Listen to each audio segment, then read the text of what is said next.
Well, I think the first thing to do is I'd have each Indigenous and non-Indigenous persons get together. Let's read through the 94 calls to action. One of the biggest components of that is dealing with education.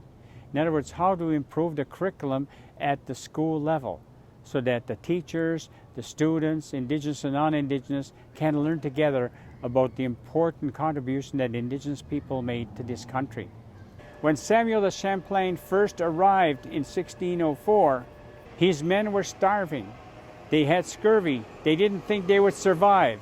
It was my brother nations, the Passamaquoddy, who went and said, here is medicine for scurvy, here is fresh water, here is food. And they survived.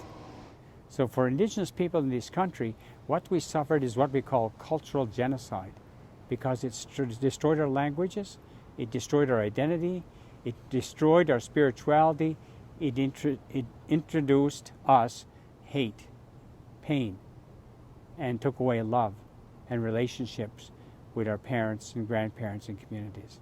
Once the members of a particular organization become aware of what happened, what in fact was the source of all this hurt and pain that took place, and it's only at that time then you begin to say, okay, how can we then begin that walk with our brothers and sisters of the Indigenous communities, wherever you're located, and say, what is it?